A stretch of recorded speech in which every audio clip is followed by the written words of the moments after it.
The glass walls of Asterion Global Tower gleamed under the morning sun, cutting through the mist like a blade of light. Inside, everything was spotless: marble floors, sleek black chairs, and a massive table that looked like it belonged in a spaceship, not an office. The air smelled faintly of expensive perfume and fear. Fear because the CEO, Alexander Hale, was in one of his moods. He stood at the head of the table, tall and intimidating in a dark navy suit. His watch alone was worth more than most people's yearly salary. Around him sat a dozen executives, each flipping nervously through printed reports.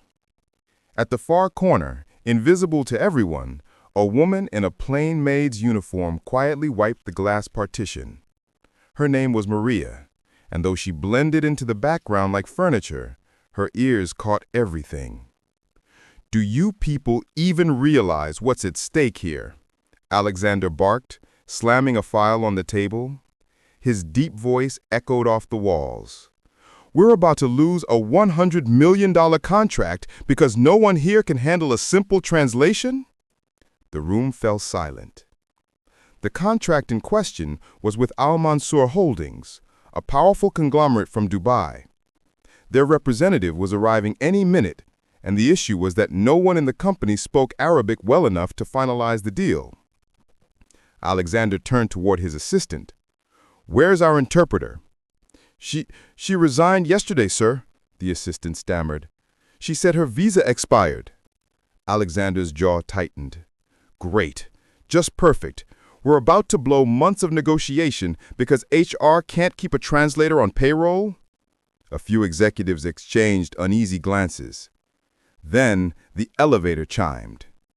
Everyone straightened as Mr. Rashid Al-Mansour, the visiting Arab billionaire, entered the room flanked by two suited aides. He wore a traditional white thobe, his expression calm but unreadable. His eyes scanned the room, sharp as a hawk's. "Mr. Hale, I hope you are ready to finalize the contract today," he said in a heavy accent. Alexander forced a smile. "Of course, Mr. Al-Mansour. Please, have a seat." But when the documents were placed in front of him, the trouble began. Rashid's aide frowned, whispered something in Arabic, and Rashid's face darkened. "This clause," he pointed to the paper, "it is not what we agreed." Alexander blinked. I'm sure it's correct. Our lawyers—" "No. It changes ownership of patents. This is disrespectful." A wave of tension swept across the room. Alexander looked to his team for help, but they all stared down at their papers. Not one of them understood what Rashid had said to his aide. And then, in that suffocating silence, a small voice spoke. "Excuse me, sir." Everyone turned. It was Maria, the maid, standing awkwardly by the window, clutching her cleaning cloth. Her daughter, Isabella, was with her, a slim 12-year-old girl in a neat blue school dress holding a lunchbox. Maria had brought her because she couldn't afford a babysitter that day. "I'm so sorry, sir. I didn't mean to interrupt, but my daughter says she understands what the man said." The room froze. Alexander stared at her like she'd just grown wings. "What are you talking about?" Isabella stepped forward, her small hands trembling slightly. "He said the clause gives your company control of their patent. They didn't agree to that. He thinks you're trying to cheat them." The billionaire's eyes widened. You speak Arabic?" The little girl nodded shyly. "My teacher at school is from Jordan. She teaches me every day." The entire boardroom erupted in whispers. Alexander blinked in disbelief. "You're telling me this 12-year-old is our translator now?" Maria put a protective hand on her daughter's shoulder. "She's very good, sir. She reads and writes it too. Please, just give her a chance." Rashid leaned forward, intrigued. "Let her try." Alexander exhaled sharply, rubbed his temple, then gestured to the table. "Fine. Let's hear it." Isabella stepped closer to the billionaire. the city skyline glowing behind her. Her small voice carried across the silent room as she began translating. Rashid spoke in Arabic, slow and deliberate. Isabella listened carefully, then repeated every word in perfect English, calm, clear, confident. When Alexander responded, she translated it back to Arabic with the same precision. Within minutes, the tension began to ease. Rashid's face softened. His aides exchanged impressed glances. At one point, he chuckled and said something quickly, and Isabella smiled. "He says the view from your office is beautiful, but your lawyers are not." The whole room burst into laughter. Even Alexander cracked a small smile. For the next 30 minutes, Isabella continued to bridge two worlds with ease, Arabic to English, English to Arabic, untangling months of confusion in half an hour. Finally, Rashid stood and extended his hand. "Mr. Hale, now I understand. You were not trying to cheat me. It was a mistake in translation. The deal stands." Applause erupted around the table. Alexander let out a sigh of relief that came from his soul. He shook Rashid's hand firmly, smiling for the first time that day. Then he turned to Isabella, still standing quietly beside her mother. "Young lady," he said, kneeling slightly to meet her eye, "you just saved this company $100 million. Isabella blushed. "I just told the truth, sir." Maria's eyes glistened. She had never felt prouder in her life. The meeting adjourned. Rashid thanked the girl personally, saying, "Your heart is pure. Allah bless you." He even handed her a small golden pen as a gift, engraved with Arabic calligraphy. As they left, Alexander remained silent, deep in thought. That evening, as the golden sun dipped behind the skyscrapers, he called Maria and Isabella back into his office. "Sit down," he said gently. Maria hesitated, clutching her uniform apron. "Sir, if we did something wrong?" Alexander shook his head. "No, you did something incredible." He looked at Isabella. "How would you like to work here? As our junior translator. We'll cover your education fully." Isabella's eyes widened. "Really?" Maria gasped, tears brimming. "Sir, I don't know what to say." Alexander smiled faintly. "Just say yes." And that's how the janitor's daughter, who once stood quietly in the corner of the room, took her first step into a world she was never supposed to enter. Outside, the city lights flickered on one by one, like stars bending down to watch a new story begin. The next morning, Asterion Global Tower buzzed like a beehive. Everyone was whispering about the janitor's daughter, the little girl who had saved a $100 million deal. Some said she was a genius. Others said it was just luck. But one thing was certain. Isabella and her mother, Maria, were no longer invisible. "Good morning, Miss Isabella," said the receptionist, nervously, as the elevator doors opened. The 12-year-old girl smiled shyly, clutching the small notebook. She wore her simple blue uniform, her hair neatly tied with a white ribbon. Maria walked beside her, still in her maid's uniform, eyes full of pride and nervousness. They were escorted to the top floor, the CEO's office. Alexander Hale was waiting, standing beside a panoramic window that overlooked half the city. "Welcome, Isabella," he said, smiling. "From today, you'll help us as our junior translator. Don't worry, you'll attend school too. We'll schedule everything around your classes." Isabella's eyes shone. "Thank you, sir. I'll do my best." Alexander chuckled. "I believe you. Yesterday proved that." He turned to Maria. "And you, Maria, will continue your job as usual. But from now on, both of you have full access to this floor. You're part of this company's family now." Maria was speechless. For years, she had cleaned these marble floors, never imagining her daughter would one day walk them as an employee. But not everyone was happy. At the far end of the office, Rebecca, the senior executive assistant, perfectly dressed, always calculating, watched Isabella with narrowed eyes. "Family," she whispered to a colleague. "She's just a janitor's kid. This is ridiculous." By lunchtime, whispers spread like wildfire. Some said Isabella was the CEO's charity case. Others mocked Maria, calling her the maid with connections. Still, Isabella stayed focused. Every day, she studied documents, translated business emails, and practiced with Alexander during meetings. And soon, something extraordinary happened. One morning, Alexander was pacing across the office, phone pressed to his ear. "What do you mean the new contract is in jeopardy? We just signed the deal." On the other end, his partner from Dubai sounded frantic. "Mr. Hale, there's a problem. A competing company is offering a deal in Arabic media, and their proposal claims you violated a clause. Rashid wants to talk, but only in Arabic." Alexander groaned. "Our translator's still on vacation and—" Then he paused. His eyes landed on Isabella, sitting quietly by the corner, reading her Arabic workbook. "Actually," he said, lowering the phone, "maybe we can handle this right now." He gestured to Isabella. "Are you up for another challenge?"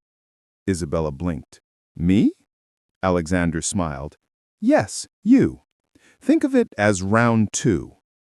She nodded, nervous but determined. They set up a video call on the large conference screen.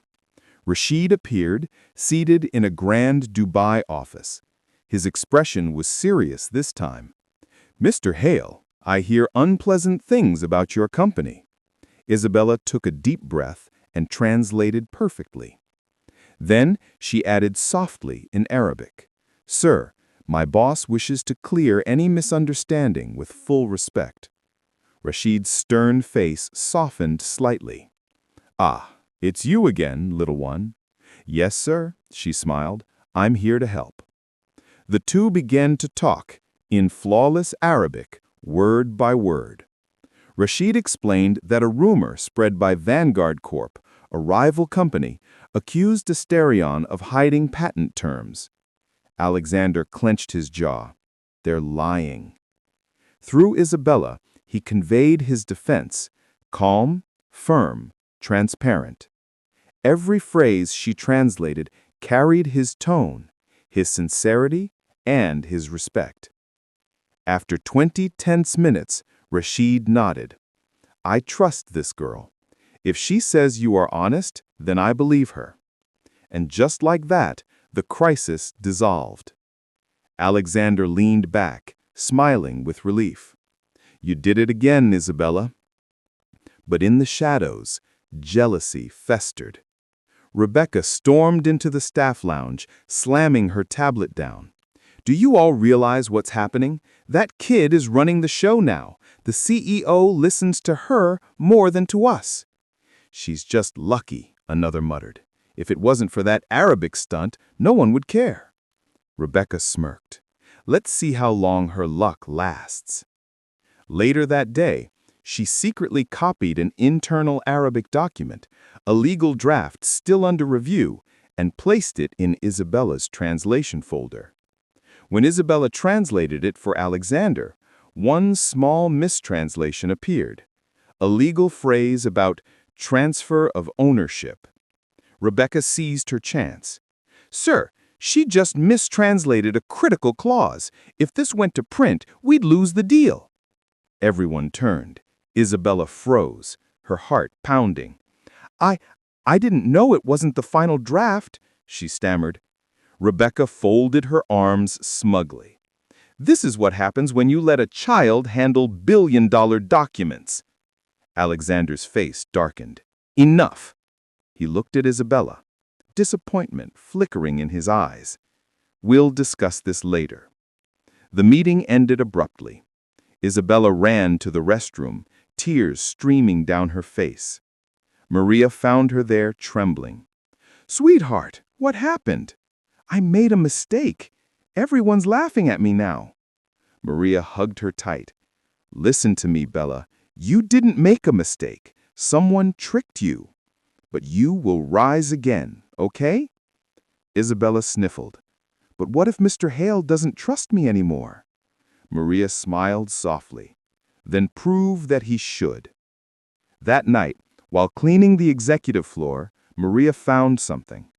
Rebecca's tablet, left open on the lounge table, showed the same Arabic document with her name in the file transfer log. Maria gasped. She quickly took a photo of the screen with her old phone. The next morning, she showed it to Isabella. "See," Maria whispered, "you were set up." Isabella's eyes hardened. "Then we'll show him the truth." The next day, the CEO called another meeting. Rebecca sat proudly, waiting for Isabella's humiliation. But Isabella entered the room calmly, holding her little notebook. "Sir," she began, voice steady, "may I speak?" Alexander nodded. She stepped forward, placed the photo on the screen, showing Rebecca's digital footprint on the Arabic document. "This file wasn't mine. It was uploaded from Rebecca's tablet at 11:04 p.m. The room fell silent. Rebecca's face drained of color. That's not true." Alexander's voice turned icy. "Rebecca, you accused the child to cover your deceit?" "I was just—" "You're fired." Security entered. Rebecca tried to protest, but no one listened. The door closed behind her with a metallic click. Then Alexander turned to Isabella. His expression softened. "I should have trusted you. You've taught me something none of my executives could. The true intelligence can come from anywhere, even from the daughter of a humble maid." Isabella smiled. "Thank you, sir." That evening, Alexander held a special press conference, broadcast live across major business networks. He stood beside Maria and Isabella. "This is Isabella," he said proudly. "She saved our company not once, but twice. She proved that true intelligence can come from anywhere, even from the daughter of a humble maid." The cameras flashed. The world watched. Maria cried quietly in the background, her hands trembling with pride. And as the lights of the city shimmered outside the tower, Isabella looked out the window, dreaming not just of translation, but of a future where people like her could belong anywhere. Weeks passed. The story of the janitor's daughter who saved a billionaire deal spread far beyond Asterion Global Tower. At first, it was just whispers within the company. Then business magazines caught on. Soon, international media was calling Isabella the little polyglot prodigy. "Mr. Hale, CNBC wants an interview," said the PR manager. "About what?" Alexander asked, still busy reviewing contracts. "They want to meet Isabella." He glanced at the glass wall where Isabella was helping an intern practice Arabic pronunciation. A smile tugged at his lips. "Set it up, but she's just a kid. Make sure they treat her gently." When the interview aired, the world fell in love. The reporter leaned down with a smile. "Isabella, you're only 12 and you already speak Arabic fluently. How did you learn?" She grinned shyly. "My mama used to listen to Arabic radio while cleaning. I just followed along." The audience laughed warmly. Then she added, "I love learning languages because words can build bridges between people." Alexander sat watching from his office. The room was silent except for her voice on the screen. He whispered to himself, "That's exactly what this world needs, bridge builders." But while the world praised Isabella, inside Asterion Global, tension brewed again. A few senior partners began to feel uneasy. "Sir," one board member said during a meeting, This girl is becoming a media symbol. Investors might think we're turning the company into a circus." Alexander leaned back in his chair. "Would they rather we hide talent because it doesn't come from wealth?" The man hesitated. "It's just perception matters, a maid's daughter being our public face." He cut him off, voice cold. "Her talent saved your bonuses last quarter. Remember that before you question her place." The board fell silent. But one man, Edward Crane, chief financial officer, quietly clenched his jaw. He didn't like being overshadowed by a child, especially one from the janitor's family. A few weeks later, the company received an invitation to the World Business Summit in Geneva. Hundreds of global leaders, investors, and CEOs would be there.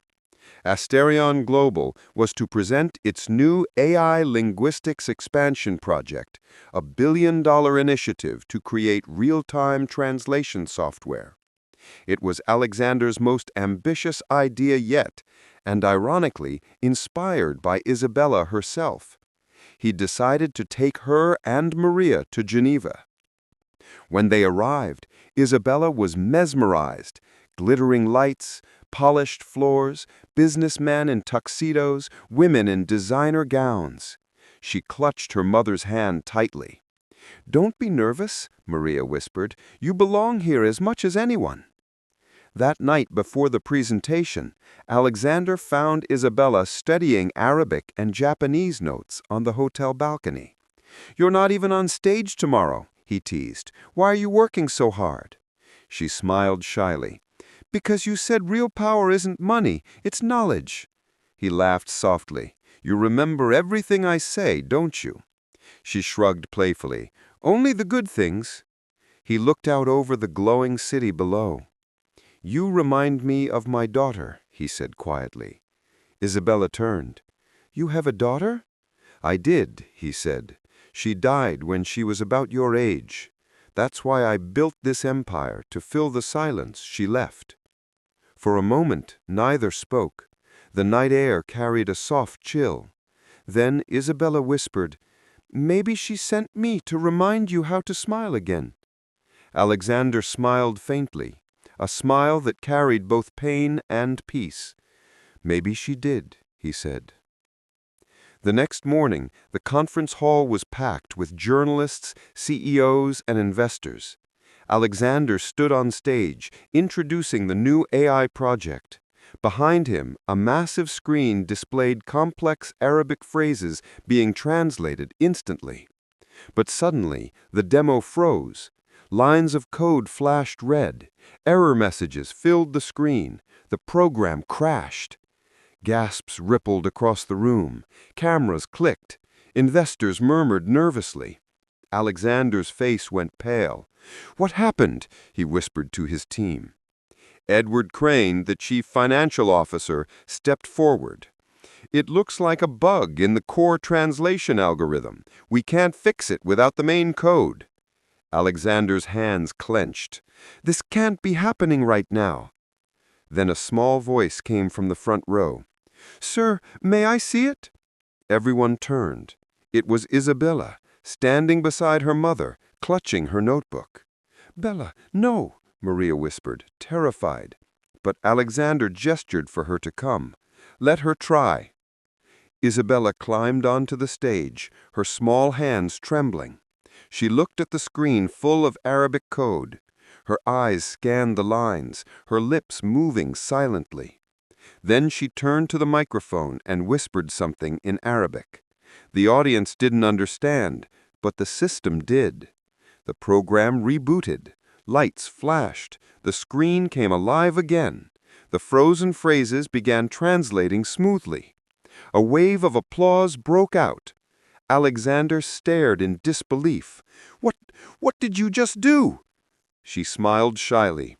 "The AI was confused because the sentence structure was wrong. I just told it the right way to listen."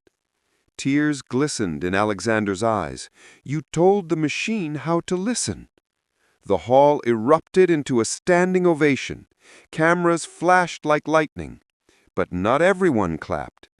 At the side of the room, Edward Crane's expression darkened. He wasn't clapping.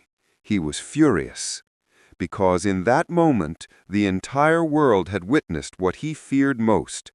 A janitor's daughter had just outshone him and his billion-dollar algorithms with a single whispered word.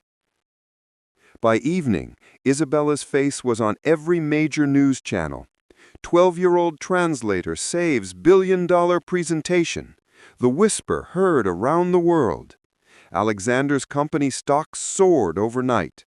But what he didn't expect was the flood of letters from students, teachers, and parents, all inspired by Isabella's courage. He held a press conference and announced something shocking. "We are creating the Isabella Hale Foundation, scholarships for children from low-income families who show exceptional curiosity and learning ability." The audience applauded.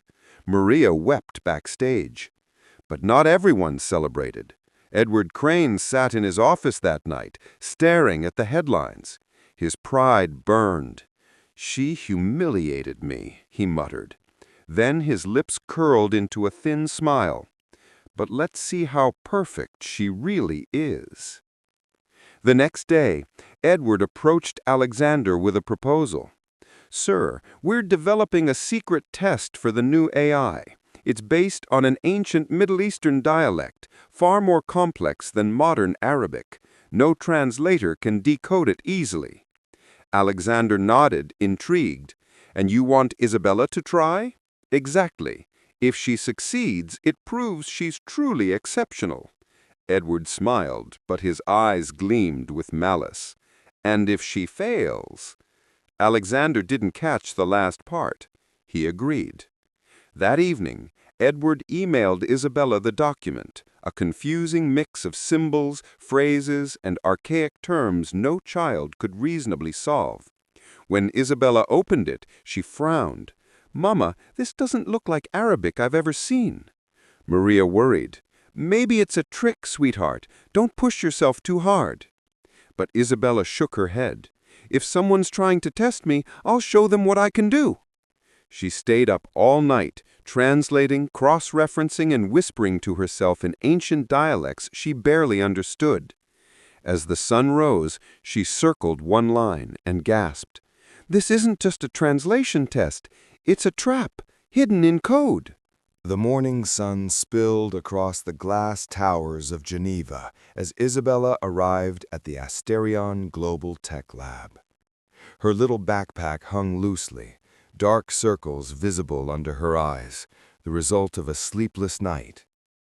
Inside the boardroom, everyone was already waiting. Alexander Hale stood at the head of the long mahogany table, confident yet curious. Edward Crane, the CFO, sat to his right, looking smug in a perfectly pressed suit. "Ah, there she is," Edward said smoothly, "our little prodigy." Maria, standing near the door, shot him a sharp look. "She's a child, not your lab experiment." Edward smiled without meeting her gaze. "Of course, Mrs. Alvarez. We're just giving her a chance to shine again." Alexander gestured kindly. "Bella, are you ready? You don't have to do this if you're tired." But Isabella nodded firmly. "I want to, sir. You trusted me once. I want to earn that trust again." Edward connected his laptop to the main display. On the screen appeared a dense page of ancient Arabic script mixed with coded phrases. "This," he announced dramatically, "is a lost dialect from 12th century Baghdad. We've embedded it in our AI database to test linguistic adaptation. If the AI can learn it, it'll revolutionize translation forever." Then he turned to Isabella. "If you can decode it, you'll be the first human to ever translate this correctly." The board murmured in interest. Cameras were recording. This was big. Isabella stepped closer, eyes scanning the lines. She read silently for a moment, then frowned. "Something was wrong," she murmured. "The pattern's inconsistent. The syntax repeats, but not naturally. Alexander tilted his head. Meaning? She looked up, her expression serious. It's not ancient Arabic. It's modern code disguised as language. Edward's smile faltered. Excuse me? It's a cipher, Isabella continued. A false structure that hides a command sequence, one that could corrupt the AI system if entered. The room went still. Alexander leaned forward. Are you saying this code could damage our software? Isabella nodded. Yes. Look here, this phrase, al-khulud fil samt. It means eternity in silence. It's an instruction to shut down the AI's language processing core permanently. The programmers gasped. She's right. That line isn't linguistic, it's executable code. Edward's face turned pale. That's impossible. It was just a theoretical test. But Alexander's gaze was icy now. Edward, who authorized this file? He stammered. I did, but it was meant to... To what? Alexander's voice thundered. To destroy our system on live record? Humiliate a child? The room fell into a heavy silence. Maria stepped forward, fury trembling in her voice. You tried to set her up, to make her fail. Edward clenched his fists, the facade cracking. She doesn't belong here. She's a janitor's kid, not a genius, not a prodigy. This company was built by men like me, not by street children. Alexander slammed his hand on the table. Enough! For a moment, the only sound in the room was Isabella's quiet breathing. Then she spoke, calm, steady, unbroken. You wanted to see if I could translate, right? Then I'll finish your code. She walked to the console, typed a few quick lines, and pressed run. The screen flickered, Arabic text turned into English letters, then a hidden message appeared in glowing green. Truth is never silent. Gasps erupted across the room. Isabella turned to Edward. That's what your code says now, because I fixed it. Alexander stared at her, a mix of pride and disbelief. How did you do that? She smiled faintly. I told the AI to listen to intent, not instructions. The engineers exchanged glances. What she'd done was borderline genius. Security officers entered minutes later, summoned by Alexander's silent signal. Edward's face went white. Sir, you can't... Alexander cut him off. You jeopardized a billion-dollar project and tried to sabotage a child. You're finished, Edward. As the guards escorted him out, he glared at Isabella. You'll regret this. People like you don't belong in our world. Isabella didn't respond. She just looked at her mother and smiled. Maria wrapped her arms around her tightly. I'm so proud of you, mi amor. Later that evening, in Alexander's office, the atmosphere was softer. The sun dipped below the horizon, painting the skyline in gold and rose. Alexander sat across from Isabella and Maria. Bella, you didn't just save our company, you saved me, again. She tilted her head. How? Because you reminded me that brilliance can come from anywhere. You made me see what I used to believe, that talent doesn't need a pedigree. He reached into his briefcase and pulled out a thick envelope. Inside was an official document with gold lettering. Asterion Global Scholarship, full educational sponsorship for Isabella Alvarez. Isabella's eyes widened. Sir, this means...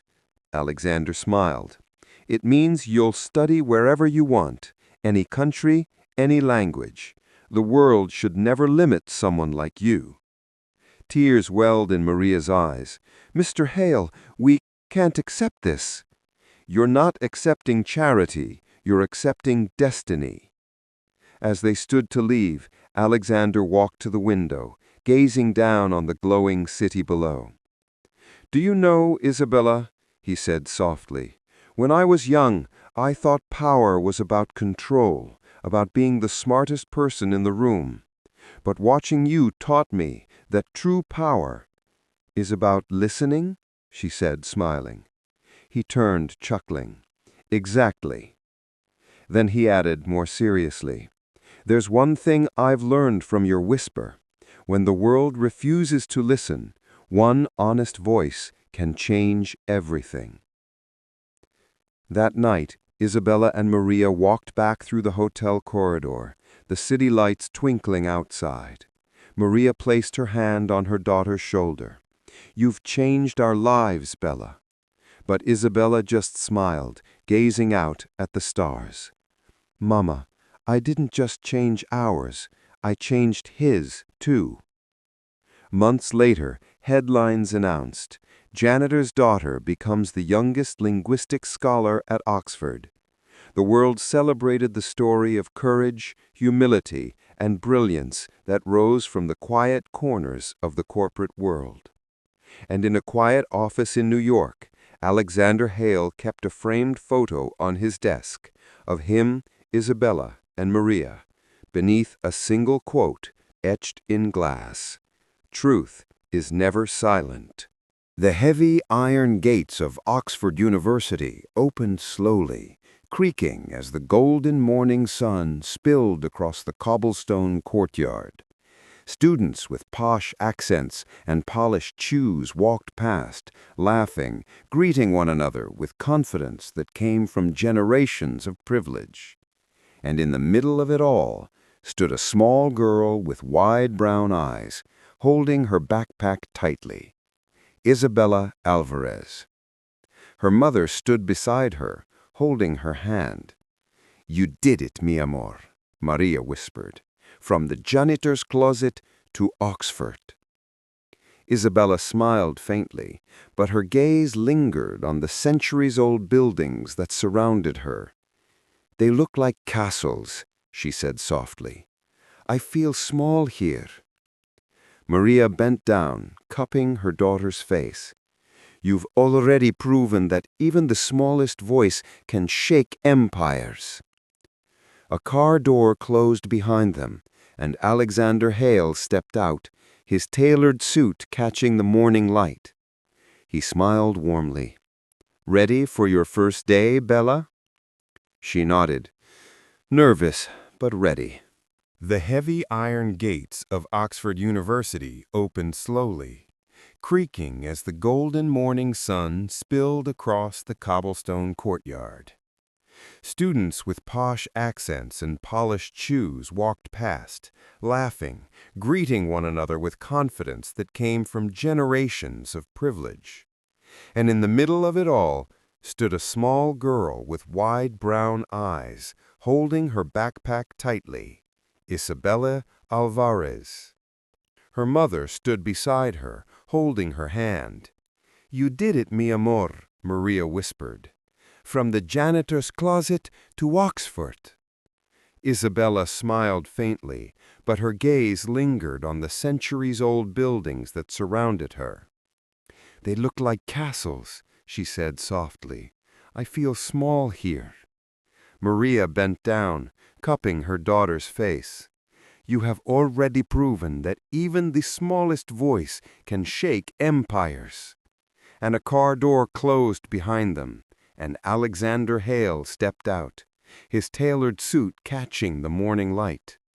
He smiled warmly. "Ready for your first day, Bella?" She nodded. "Nervous, but ready." The grand lecture hall buzzed with energy. Hundreds of students filled the seats. Future diplomats, billionaires' heirs, and the children of prime ministers. At the front stood Professor Eleanor Graves, an older woman with piercing blue eyes and a reputation for being mercilessly brilliant.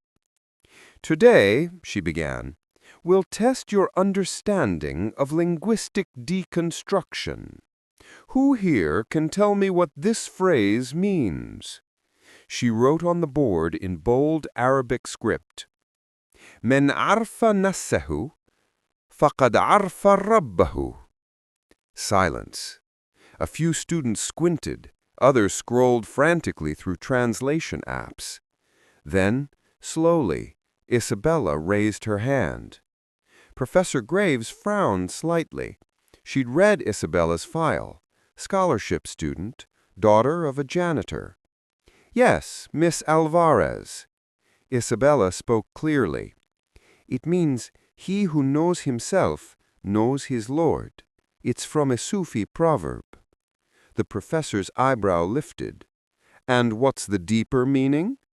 Isabella paused for a second, then replied, It means true knowledge isn't in books, it's in understanding your own heart. The hall fell silent.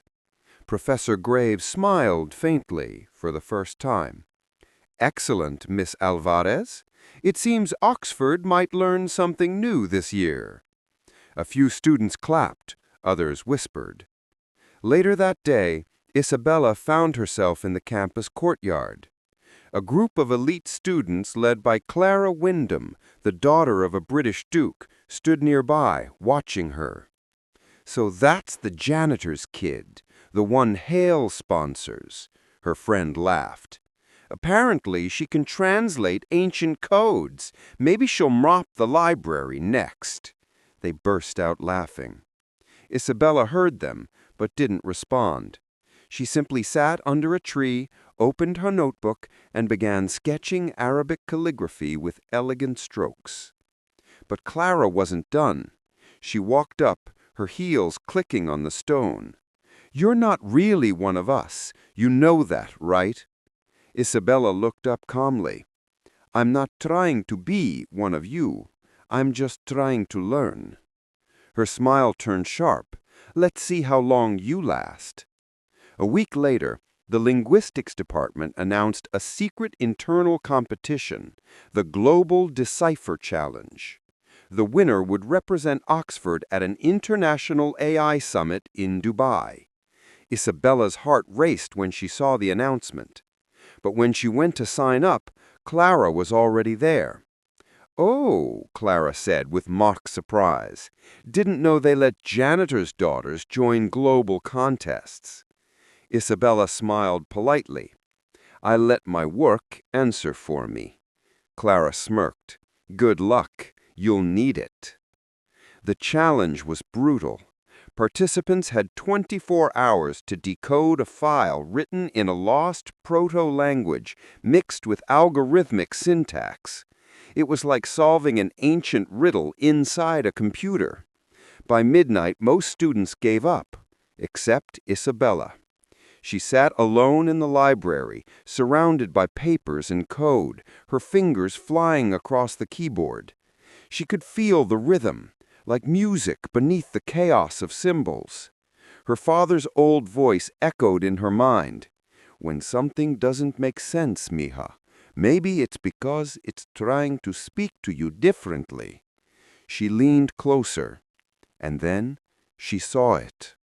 A single recurring phrase hidden between the code lines. Hear the silence. She froze. That was her phrase, the same idea she had told Alexander Hale back in the office. The code of truth in silence. Her hand trembled as she followed the pattern. This wasn't just random data.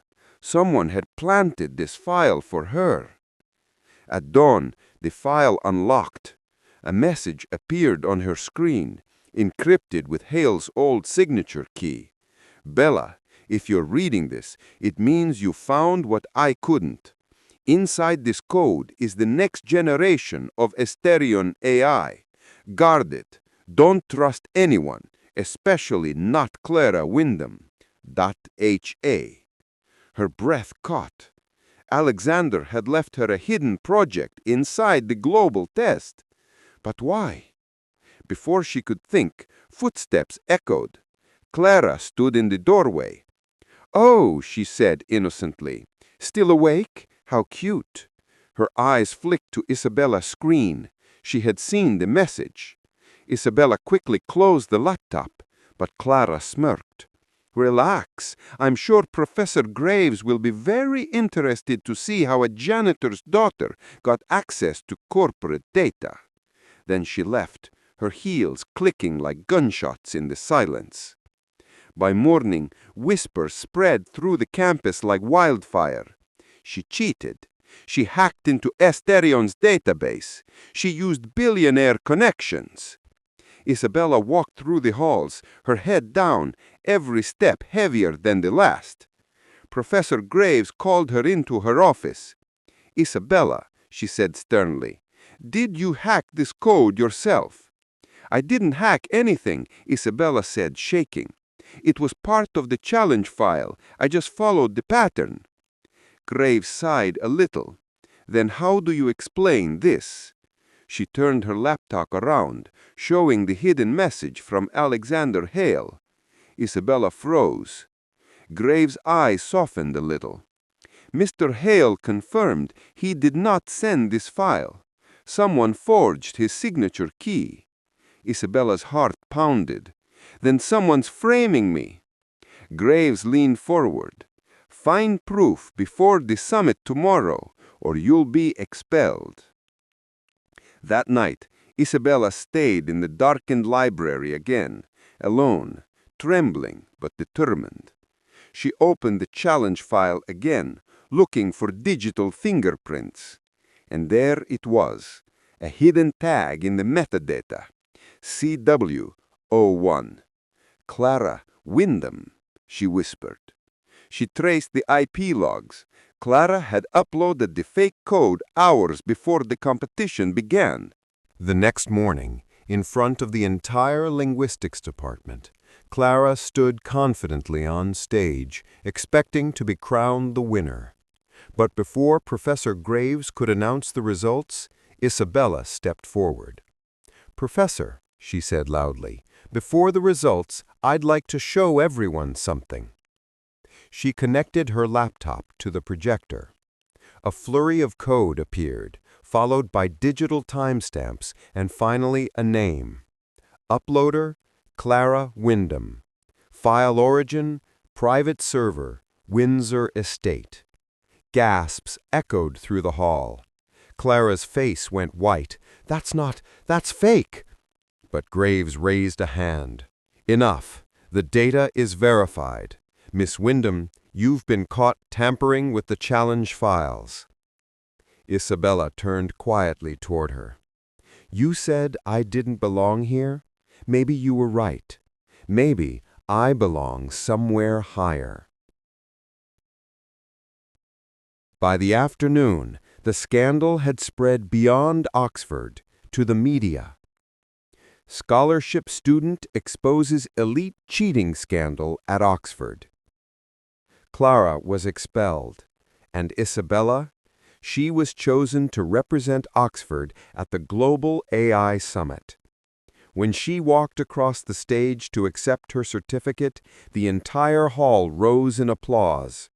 Professor Graves leaned close and said softly, "You didn't just decode a file, Isabella. You decoded the truth." That night, as Isabella sat under the stars by the Thames, she received a message on her phone. It was from Alexander Hale. "Proud of you, Bella. Some truths can't be whispered. They have to be shown. A.H." She smiled, then whispered into the night, "And sometimes even silence speaks louder than power." The Dubai skyline shimmered like gold under the desert sun, glass towers rising from the sands, the city pulsing with ambition. Isabella Alvarez stood on the balcony of her hotel, gazing at the massive banner across the convention center. Global AI Summit 2035, Reimagining the Future. Her name was listed among the speakers, right below Asterion Industries. It still didn't feel real. Maria hugged her from behind, eyes glistening. "From cleaning floors to standing beside billionaires. Your father would be so proud," she whispered. Isabella smiled faintly. "I just hope I don't mess it up." "You won't," Maria said firmly. "You were born for this." A knock at the door interrupted them.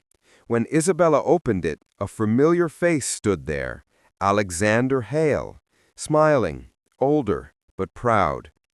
"Ready to make the world listen again, Bella?" he said softly.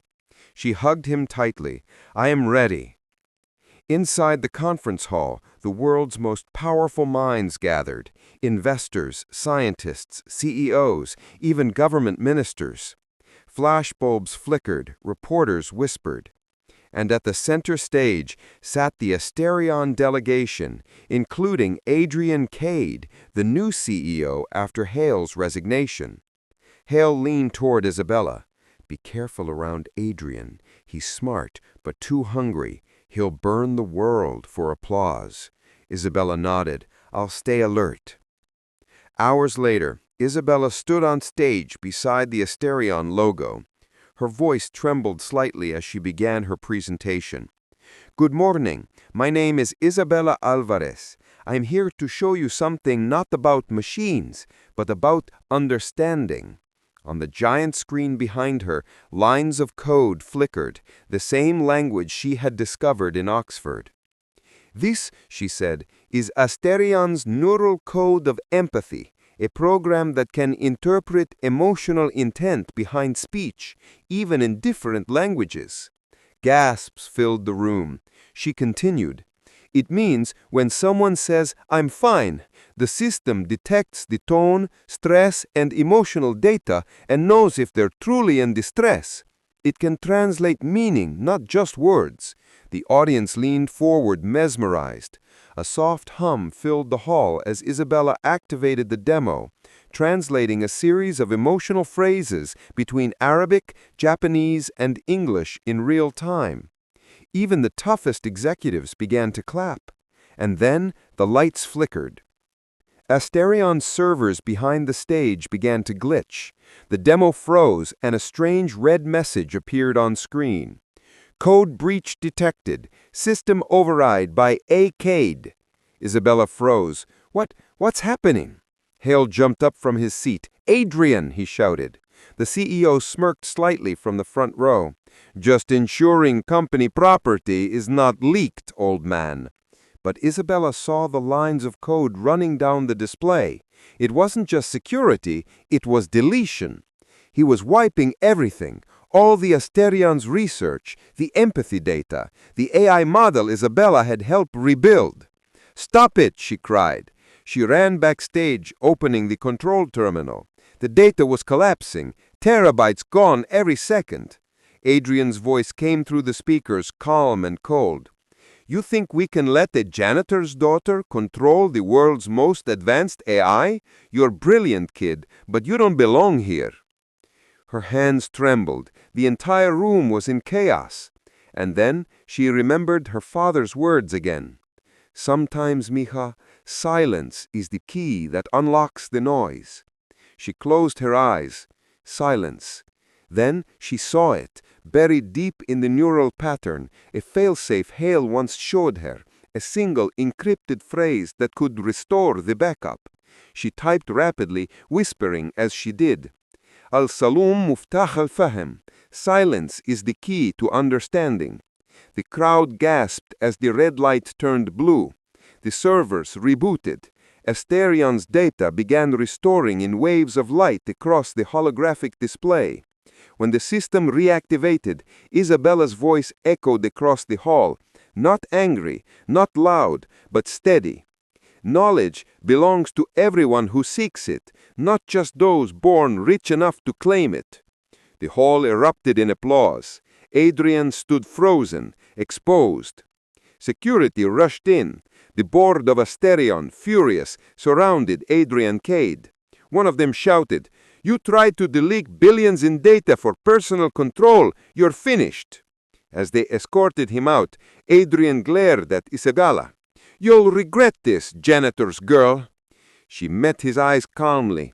Maybe, but at least I'll regret it as someone who stood for something real.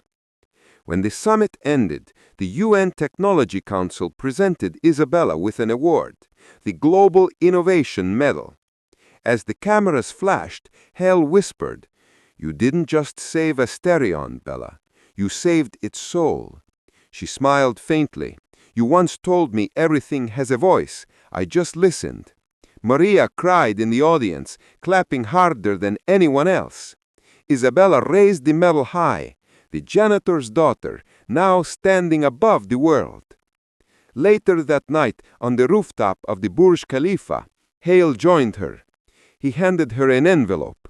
Inside, a contract. Chief Research Officer, Asterion Global. Her breath caught. "You're giving me your position?" Hale chuckled. "No, I'm giving you your destiny." She looked at the stars. "I'll accept only if we make one rule." "What's that?" "That Asterion never forgets where it came from janitors, mothers, and little girls who weren't supposed to belong." Hale smiled proudly. "Then you'll lead us better than I ever could." A few months later, Isabella returned to her old neighborhood. The same cracked sidewalks, the same school where she used to be invisible. Only now, the building had a new sign. The Isabella Alvarez Center for Future Learning. She walked inside and saw her mother teaching young kids how to code, surrounded by laughter. Maria looked up. "You're back." "I am always," she said, hugging her. On the wall hung a photo of her father in his janitor uniform, smiling. Underneath, she had written his favorite line in Arabic. "Man arafad nafshu faqad arafad rabhu." He who knows himself knows his Lord. Months later, a journalist asked Isabella on a live interview, "Miss Alvarez, you changed the world by whispering one word to a billionaire. What was that word?" She smiled, her eyes glistening. "Silence, because only in silence do we truly hear the truth." The clip went viral within hours. Billions watched, millions shared, and somewhere in the memory of every struggling worker, every forgotten dreamer, the story of the janitor's daughter who saved the world lived on.